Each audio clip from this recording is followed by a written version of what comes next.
محرم الحرام کے حوالے سے عموماً ایک بات ہمارے معاشرے میں سامنے آتی ہے کہ محرم کے مہینے میں نکاح نہیں کرنا چاہیے۔ عموماً آپ نے دیکھا ہوگا کہ محرم الحرام میں آپ کو نکاح نظر نہیں آئیں گے۔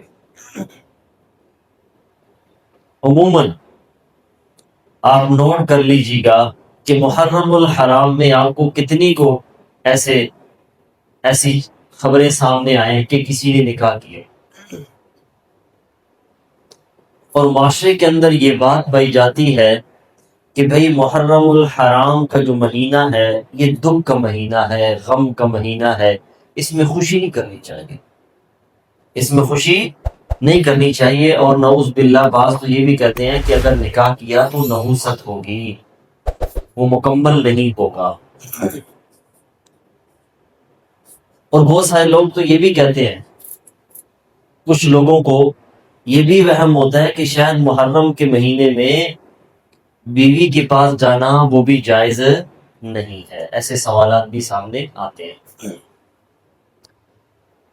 کچھ جو پوائنٹ کی بات تھی میں نے پچھلے جمعہ بھی عرض کی تھی، یہ جو محرم الحرام کا مہینہ ہے اللہ نے اس کے 2 حصے بنائے، اللہ نے اس کو 2 حصوں میں تقسیم کیا۔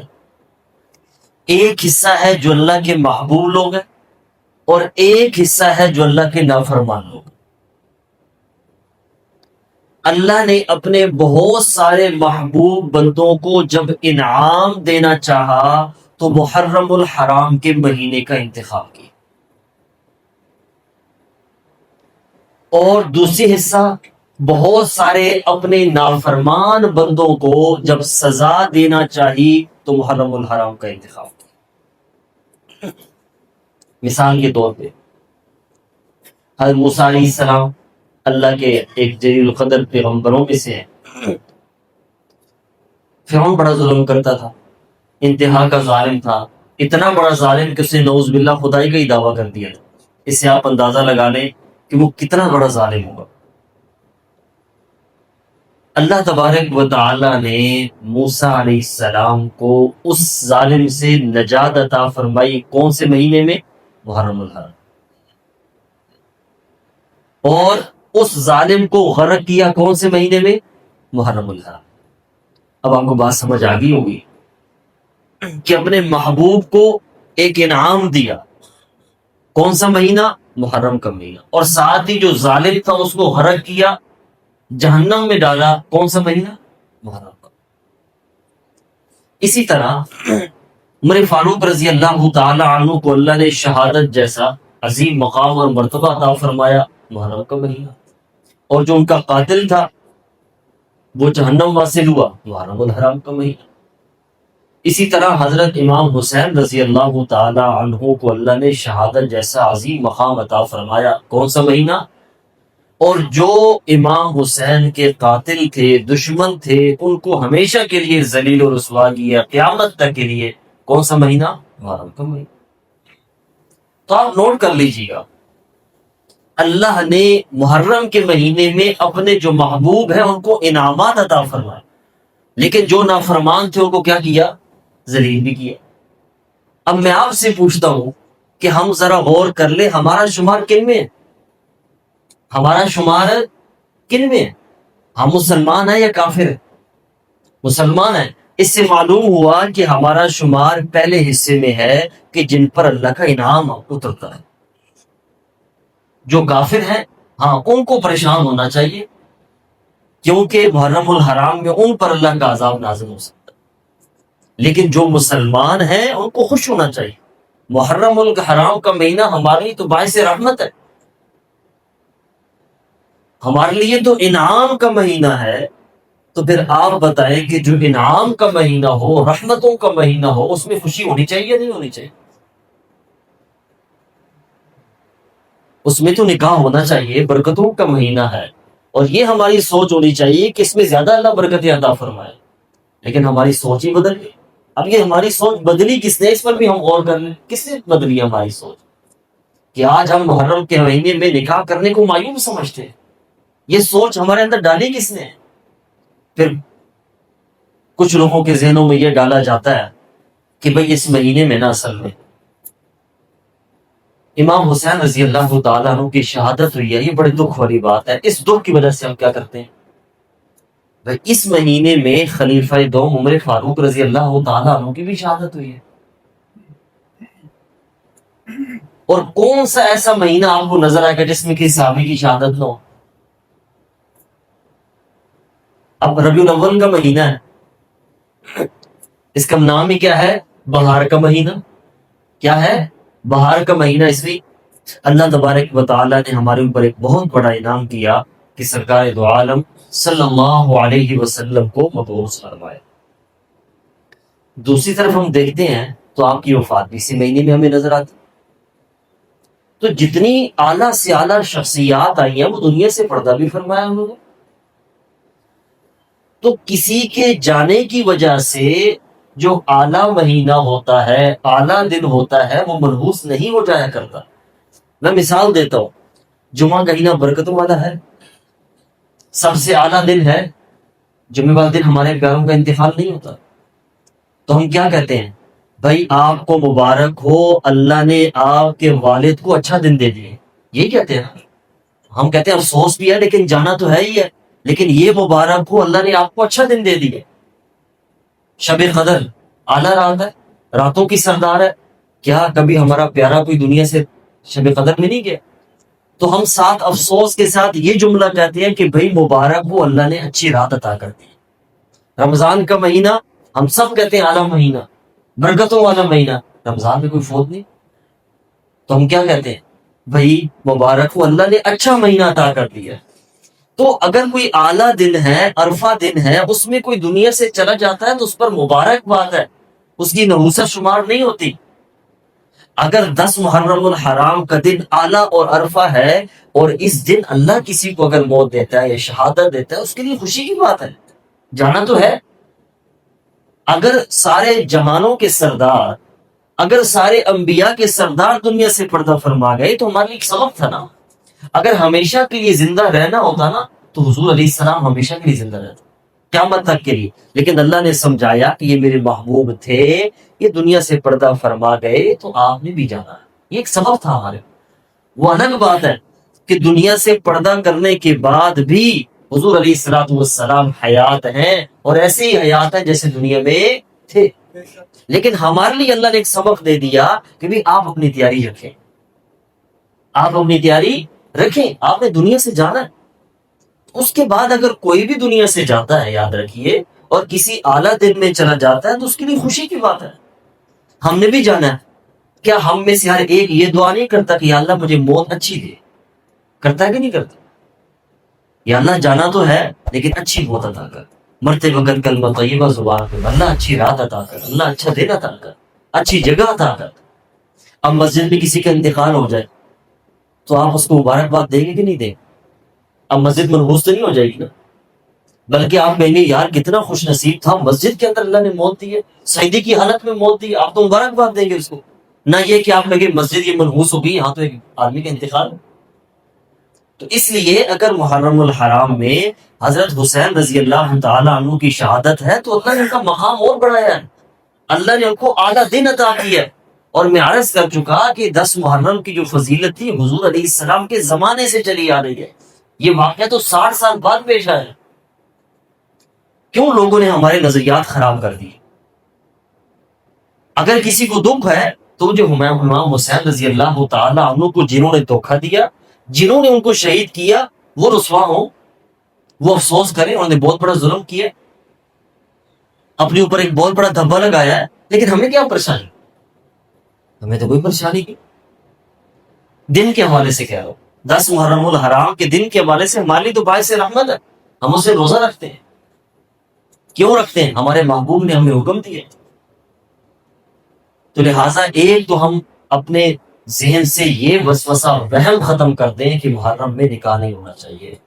یہ بہت بڑی غلط فہمی ہے، غلط سوچ ہے جو غیروں نے ہمارے دماغوں میں ڈال دی ہے. اور غیروں نے ہمارے دماغوں میں ڈالی ہے کہ یہ تو کیا نام ہے، افسوس کا مہینہ. افسوس کا مہینہ کہاں سے آ گیا؟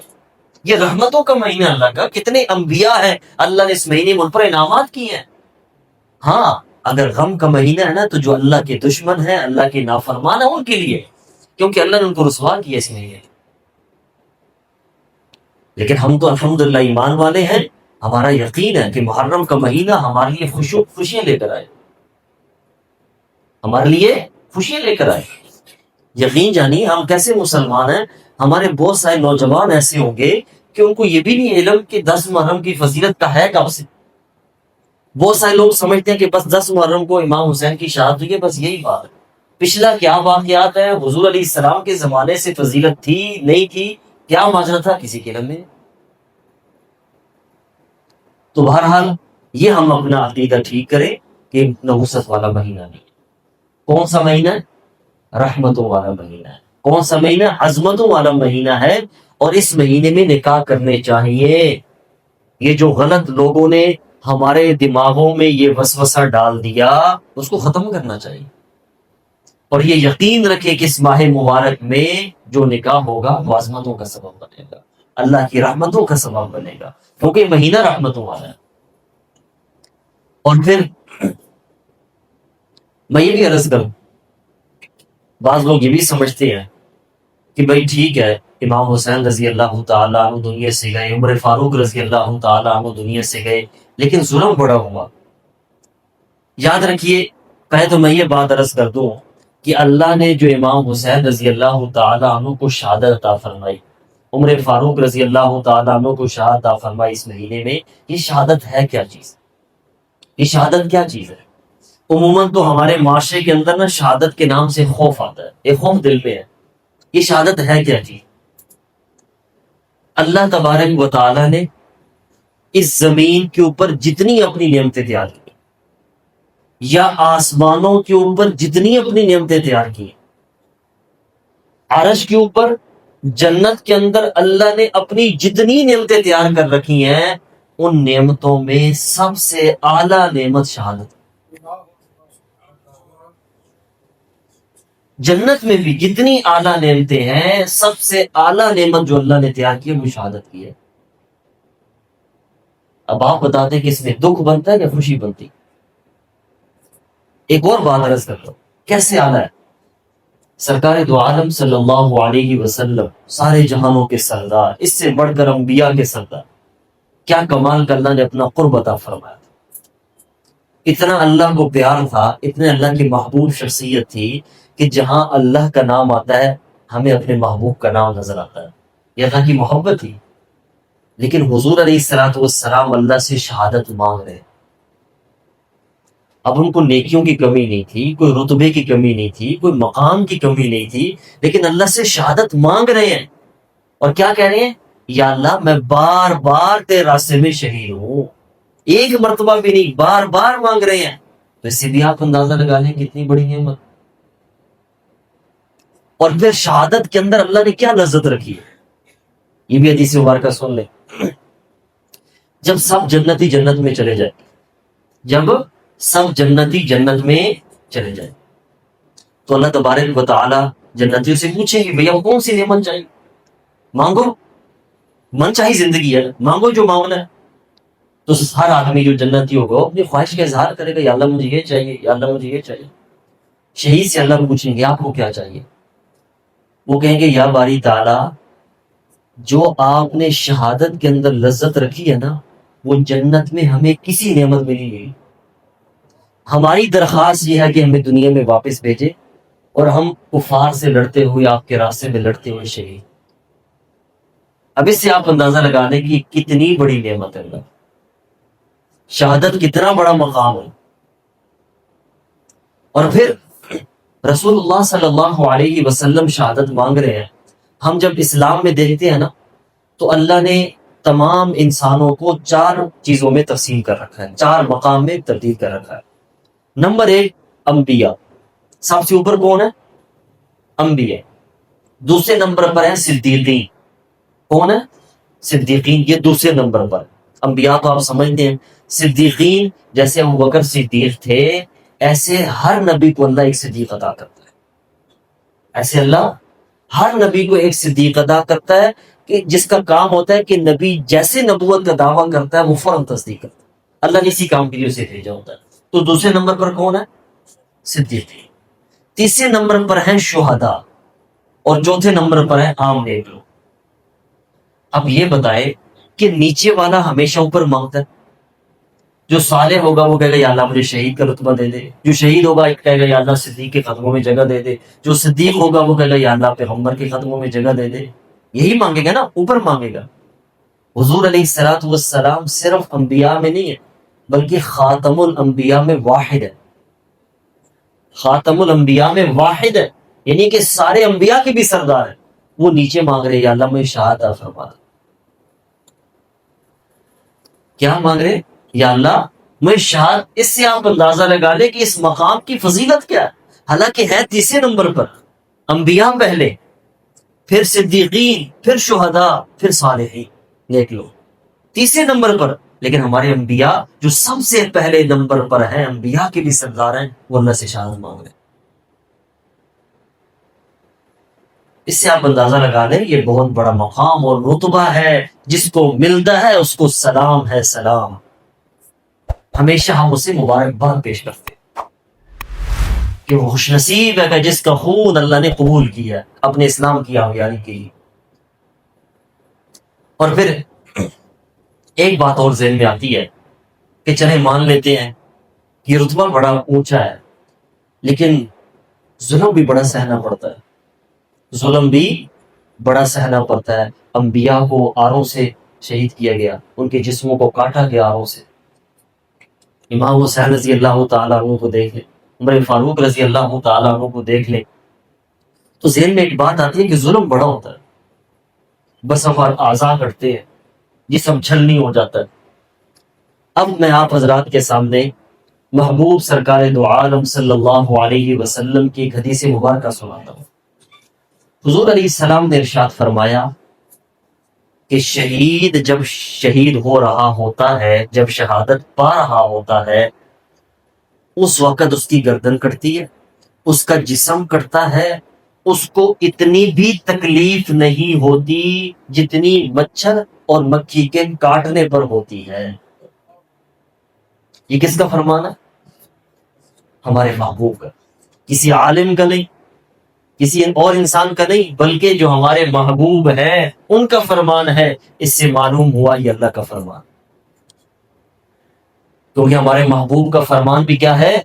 اللہ کا یہ فرمان ہے، اس لیے کہ ہمارے محبوب وہی بولتے تھے کہ جو اللہ کہتے تھے، وہ اپنی مرضی سے بولتے نہیں تھے۔ وما ينطق عن الهوى۔ اب آپ فیصلہ کر لیں کہ بھئی شہادت میں تکلیف ہے یا راحت ہے؟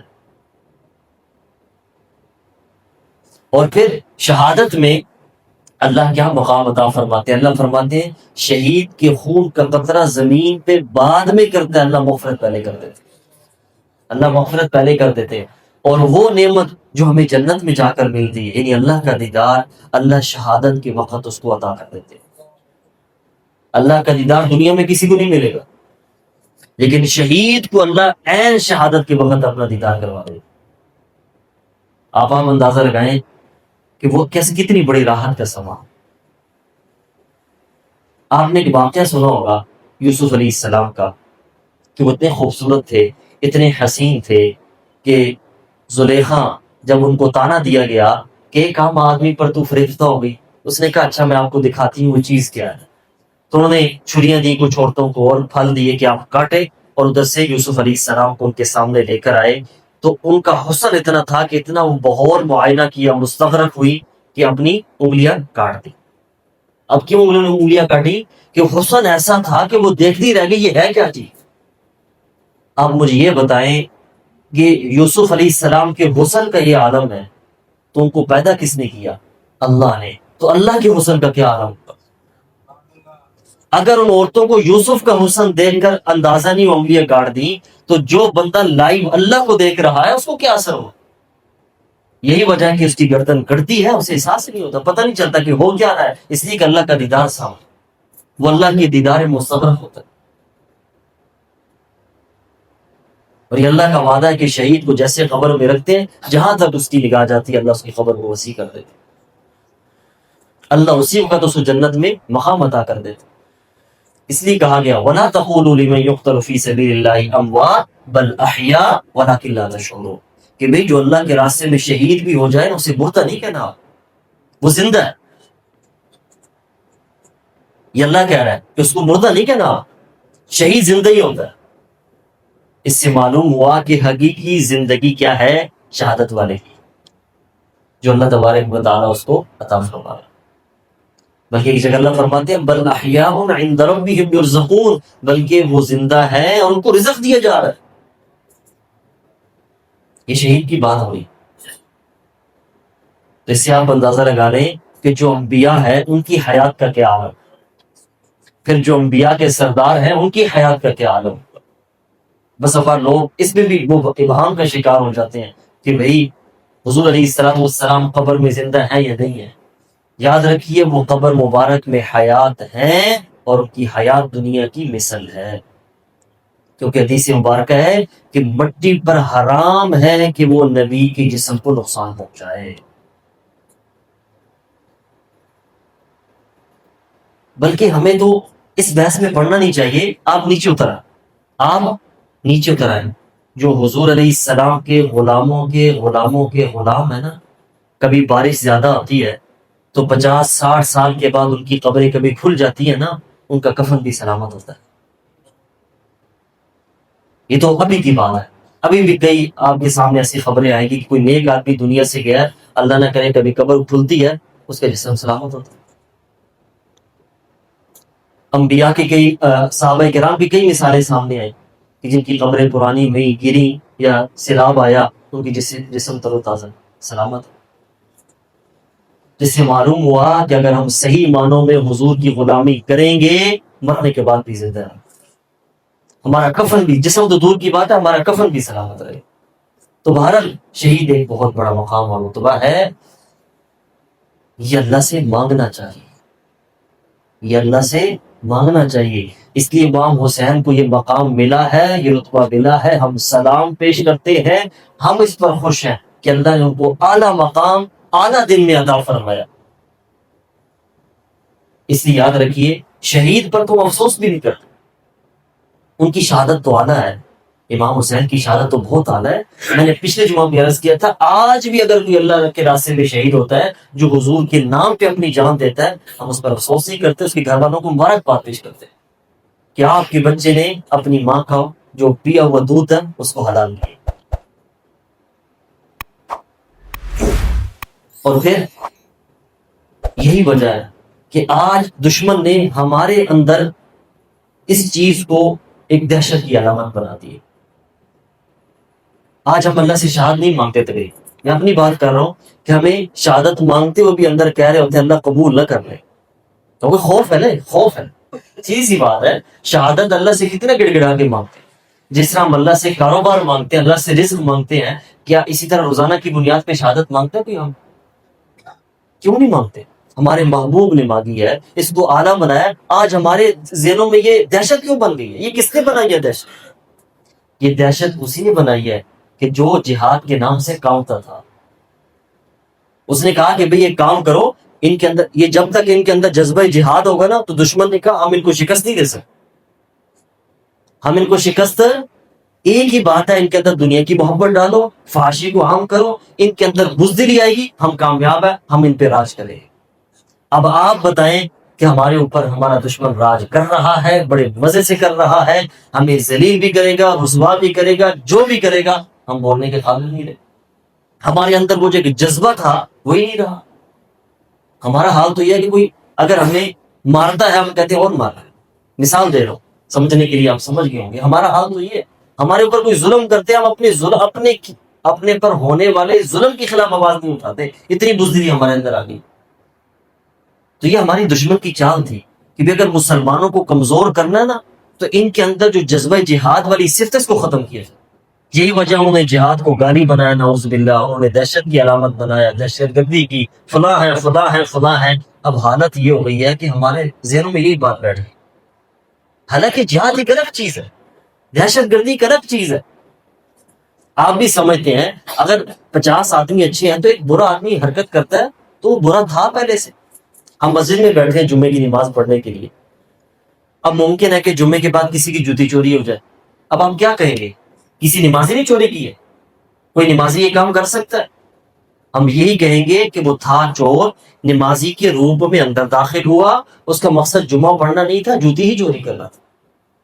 تو اگر کوئی کسی میں گھس کے کوئی ایسی حرکت کرتا ہے تو وہ خود برا ہے، اس سے ایک اعلیٰ کام وہ برا نہیں ہو جائے گا. جہاد ایک مقدس فریضہ ہے، اور یہ تو یقین مانے رسول اللہ صلی اللہ علیہ وسلم ہمیں سمجھا کر گئے کہ جب تک آپ کے اندر یہ ہوگا آپ کبھی ذلیل نہیں ہوں گے. آپ کو پتہ ہے حضور علیہ الصلوۃ والسلام آخری نبی ہے، ایسی ہے، آپ کے بعد کوئی پیغمبر نہیں. مرزا قادیانی کھڑا ہوا، انگریز نے اس کو نبی بنایا، انگریز نے، اور اس کو کہا کہ تو لوگوں میں کہہ کہ میں نبی ہوں. نبوت جاری تھی نعوذ باللہ، اب میں نبی بن گیا. اچھا، اس نے نبوت کا دعویٰ کیا. نبوت کا دعویٰ کرنے کے بعد پہلا اس نے جو کہا، اب پیچھے انگریز بول رہا ہے نا، پیغمبر پہ تو رب بولتا ہے، پیغمبر پہ جو صحیح پیغمبر ہے اس پہ رب بولتا ہے. ادھر انگریز کا وہ پیغمبر تھا نعوذ، انگریز بول رہا تھا. اس نے کہا بھئی جو محمد رسول اللہ صلی اللہ علیہ وسلم نے جہاد کو فرض کیا تھا ان کے دور میں تھا، اب میں نبی ہوں، سب سے جو پہلا میرا آرڈر ہے میں جہاد کو منسوخ کر رہا ہوں. اس سے آپ سمجھ لیں کہ انگریز کو کتنا خوف تھا اس نام سے. اور اس نے کہا کسی طریقے سے مسلمانوں کے اندر یہ جذبہ ختم ہو جائے، یہ جوش ختم ہو جائے، پھر ہم کامیاب. اب اس کے لیے اس نے کیا کیا؟ ہمیں فحاشی پہ لگایا اور جانی پہ لگایا، دنیا کی محبت ہمارے دل میں ڈالی، اس کو برا بنایا، اس کو گالی بنایا. یہی وجہ ہے کہ آج ہم بزدل ہو چکے، ہم بزدل ہو چکے. صحابہ کرام یقین مانے وہ کبھی بھی ظالم کے خلاف جھکتے نہیں تھے، چاہے ایک بندہ کیوں نہ ہو، چاہے ایک بندہ کیوں نہ ہو، وقت کا امیر المومنین کیوں نہ ہو، ان کے اندر یہی جذبہ تھا کہ اگر ابو بکر بھی شریعت کے خلاف چلے گا ہم کھڑے ہوں گے ساتھ. عمر فاروق جیسی شخصیت کہ جن کا اتنا رول تھا، تو صحابی کہتے ہیں، ایک عام صحابی کہتے ہیں اگر آپ غلطی کریں گے تو ہم آپ کی گردن بھی اڑائیں. یعنی اس سے پھر اگلا بھی صحیح رہتا ہے نا، دماغ درست رہتا ہے. وہ تو چلے ایک محفوظ تھے، ایک اعلیٰ تھے. میں آج کی بات کر رہا ہوں سمجھانے کے لیے کہ جب کسی کو پتا ہوگا کہ میں خلاف شریعت چلوں گا تو میرے سامنے مسلمان کھڑا ہوگا، پھر کبھی ایسی حرکت نہیں کرے گا. لیکن جب پتا ہوگا کہ سارے سوئے ہوئے ہیں پھر جو مرضی کرے. جب اس کا دل چاہے تو وہ اسلامی قوانین کو بھی توڑے گا، جب اس کا دل چاہے وہ شریعت کے حقوق کو پامال کرے گا، اسے کوئی پریشانی نہیں ہے. تو بہرحال، اور پھر رسول اللہ صلی اللہ علیہ وسلم کا فرمان جاتے جاتے سن لیں، جو خلاصہ آپ کو سمجھ آ جائے گا. حضور علیہ السلام نے ارشاد فرمایا کہ اگر کوئی مسلمان دنیا سے جاتا ہے اور اس نے جہاد نہ کیا ہو، یا جہاد کا جذبہ اور شوق بھی اس کے اندر نہ پیدا ہوا ہو، تو وہ منافق ہو کر مرے گا. یہ کس کا فرمان ہے؟ حضور کا فرمان ہے، کسی عام آدمی کی بات نہیں ہے، کسی مولوی کی بات نہیں ہے. اب آپ سمجھیں کیا کہا؟ کوئی مسلمان، کوئی میرا غلام جو دنیا سے گیا، اس نے جہاد نہیں کیا اور جہاد کا شوق بھی پیدا نہیں ہوا، تو وہ منافق ہو کر مرے. اس سے معلوم ہوا کہ جہاد کرنا نہ کرنا الگ بات ہے، شوق تو ہمارے اندر ہو، جذبہ تو کم سے کم ہو کہ یا اللہ اگر ایسا موقع ہے تو ہم، موت تو کہیں بھی آ جاتی ہے. وہ تو اللہ قرآن میں کہہ چکا ہے کہ جہاد میں نکلتے ہوئے جو سب سے بڑا خوف ہوتا ہے نا، موت کا ہوتا ہے. اللہ فرماتے ہیں تم مضبوط قلعوں میں چھپ جاؤ، جب تمہارا وقت آئے گا موت وہاں بھی آ جائے.